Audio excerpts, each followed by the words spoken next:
वो प्रधानमंत्री मोदी जिन्होंने बिहार में आकर यह कहा था कि यहाँ के शुगर मिल से बनी चाय पिएंगे, जिसका मतलब ही था कि दशकों से बंद पड़ी उन चीनी मिलों को फिर से शुरू किया जाएगा, जिसका इंतजार पूरा बिहार कर रहा है। और इसी बीच खबर ये आ रही है कि दरभंगा में 1993 से बंद पड़ी रैयाम चीनी मिल फिर से शुरू होने वाला है, जिससे न सिर्फ चीनी उत्पादन के क्षेत्र में बिहार आगे बढ़ेगा, बल्कि इससे बिहार के हजारों बेरोजगार लोगों को फिर से नौकरी मिल जाएगी। उन्हें अब नौकरी के लिए इधर उधर भटकना नहीं पड़ेगा। ऐसे में आज के वीडियो में हम इसी पर बात करेंगे और ये बताएंगे कि दरभंगा का यह चीनी मिल कब से शुरू हो जाएगा। लेकिन उससे पहले नमस्कार, मेरा नाम विष्णु है और आप देख रहे हैं जनता जंक्शन। वो बिहार जिसे कभी चीनी का कटोरा कहा जाता था, वो बिहार जो कभी चीनी उत्पादन के क्षेत्र में दूसरा सबसे बड़ा राज्य हुआ करता था, आज 6वें स्थान पर पहुंच गया है।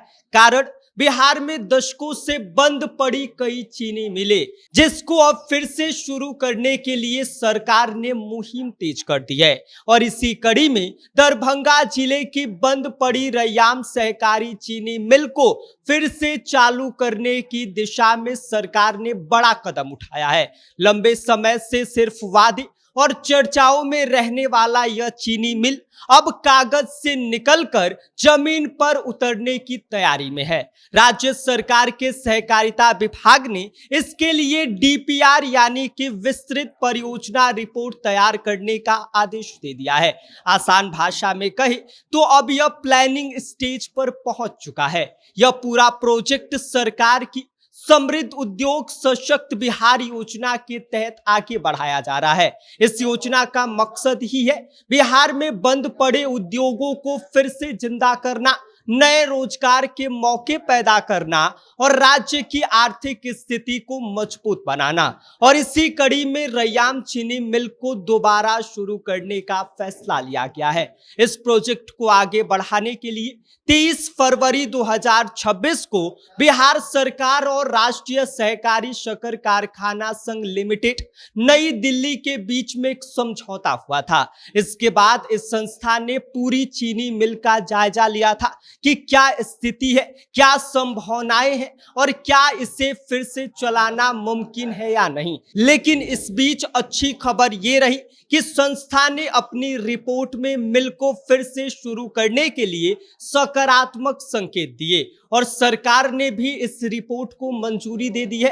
अब अगला और सबसे महत्वपूर्ण कदम है डीपीआर तैयार करना। इस रिपोर्ट में हर छोटी बड़ी चीज को बारीकी से आंका जाएगा, जैसे कि चीनी मिल की मशीनें कैसी होंगी, नई टेक्नोलॉजी क्या होगा, कितना निवेश लगेगा और बाजार में चीनी की मांग कितनी है, और सबसे जरूरी कि इस चीनी मिल को लंबे समय तक मुनाफे में कैसे चलाया जा सकता है। यानी एक तरह से कहा जाए तो यह रिपोर्ट पूरी चीनी मिल का ब्लूप्रिंट होगा। सरकार ने यह भी संकेत दिए हैं कि जैसे ही सक्रिय चीनी मिल की रिपोर्ट आएगी, वहां के लिए भी इस तरह की प्रक्रिया शुरू कर दी जाएगी। मतलब साफ है कि अगर रैयाम मॉडल पूरी तरीके से सफल रहा तो बिहार के दूसरे बंद पड़े चीनी मिलों के लिए भी रास्ता खुल सकता है।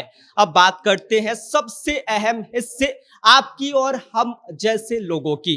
अगर यह योजना जमीन पर उतरती है तो इसका सीधा फायदा इलाके के हजारों युवाओं को मिलेगा। रोजगार के नए नए दरवाजे खुलेंगे और लोगों को बाहरी राज्यों में भटकने की जरूरत नहीं पड़ेगी। वहीं किसानों के लिए भी यह किसी वरदान से कम नहीं होगा।